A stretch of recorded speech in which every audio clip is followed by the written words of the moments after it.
Kembali di Kompas Petang, Saudara. Polisi militer Kodam Jaya menyatakan tengah memeriksa oknum TNI yang diduga terlibat dengan pembunuhan Kepala Cabang Bank BUMN yang disertai dengan penculikan. Saat ini Pomdam Jaya tengah mendalami keterlibatan anggota TNI dalam kasus pembunuhan yang menewaskan Ilham Pradipta. Kasus pembunuhan Kepala Cabang Bank BUMN terungkap setelah korban ditemukan tewas di area persawahan di Kabupaten Bekasi, Jawa Barat. Sebelum korban ditemukan tewas, korban sempat menjadi korban penculikan.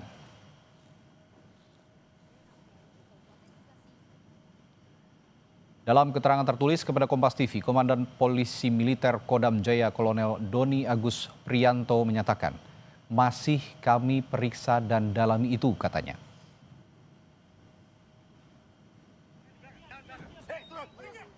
Terkait pembunuhan Kepala Cabang Bank BUMN, Cempaka Putih, polisi telah menetapkan 15 tersangka.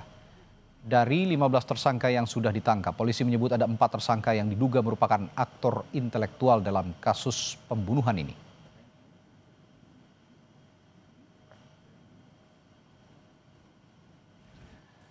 Soal dugaan keterlibatan oknum TNI di kasus pembunuhan Kepala Cabang Bank BUMN, kita akan bahas bersama psikolog forensik Reza Indragiri. Selamat sore, Pak Reza.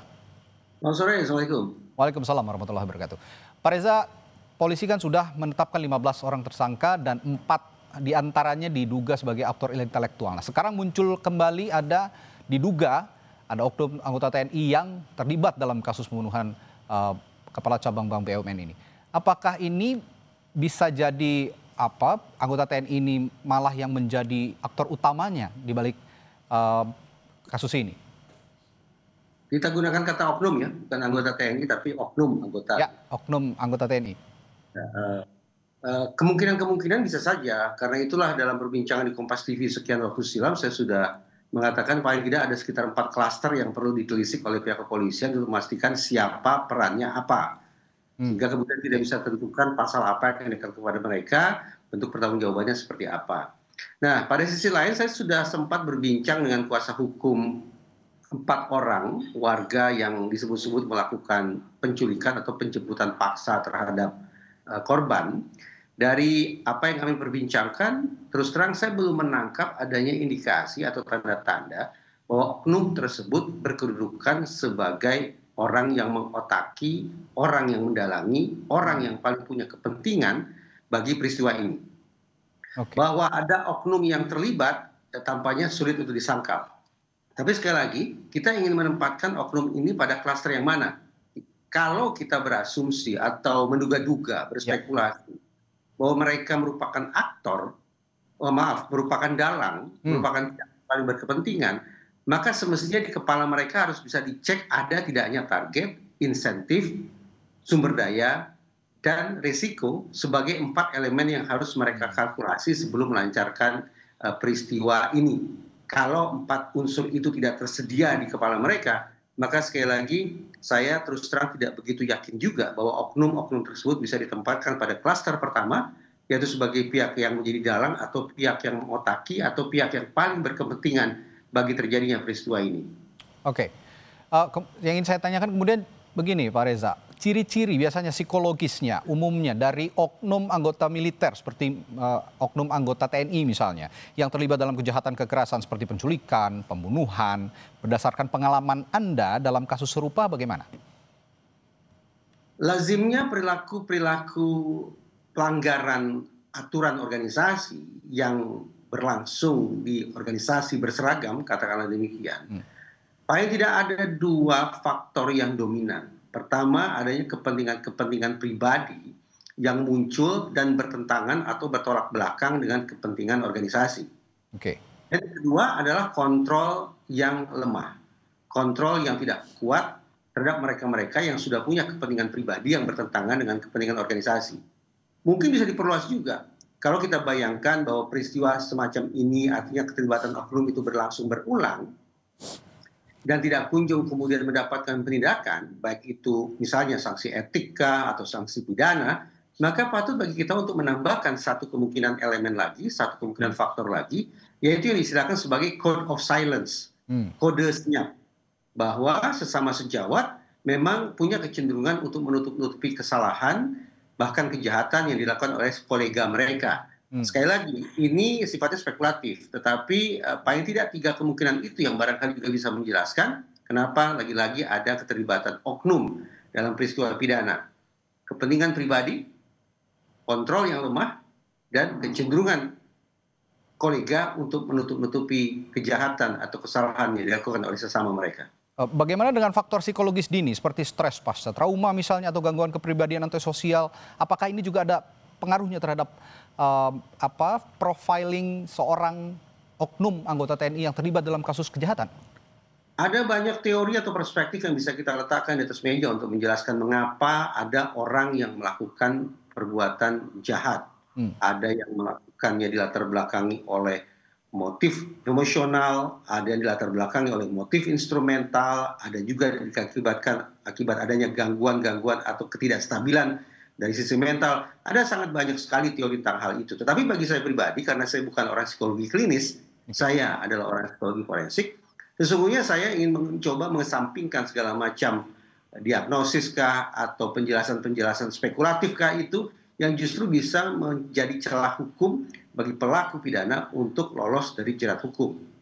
Jadi saya menghindari anggapan ada pelaku pidana yang mengalami stres hebat, mengalami trauma, mengalami gangguan jiwa, ataupun sekali lagi sebutan-sebutan lainnya yang sadar tidak sadar justru bisa memberikan peringanan sanksi atau bahkan pembebasan sanksi pidana dari mereka. Oke, saya ingin beranjak kepada keterkaitan satu sama lain tersangka termasuk dugaan keterlibatan oknum anggota TNI ini. Apakah menurut Anda mereka ini saling kenal termasuk dengan 4 yang sebelumnya sudah ditetapkan oleh polisi sebagai dalang utama dalam kasus pembunuhan ini?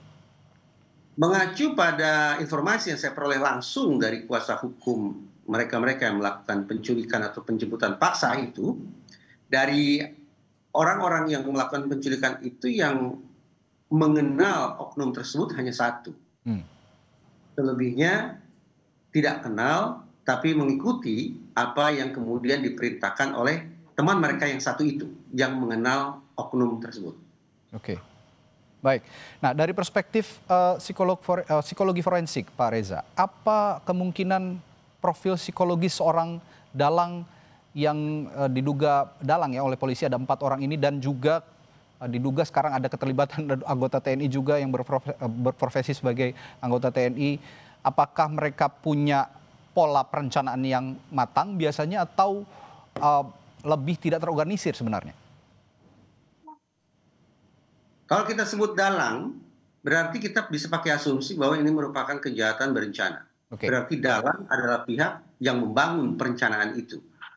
Dalam sekian banyak kasus, selalu saya katakan, pembuktian apakah seseorang memiliki rencana atau tidak berarti menjadi dalang atau bukan, adalah ketika otoritas penegakan hukum berhasil membuktikan adanya 4 unsur di kepala yang bersangkutan. Tadi sempat saya sebut, sekarang saya elaborasi. Yang pertama yaitu target. Bahwa sang dalang ini sudah menentukan bahwa aksi kejahatan tersebut akan mengincar individu tertentu. Jadi tidak ada kemudian ruang bagi misalnya salah tangkap, salah culik, salah bunuh, dan seterusnya.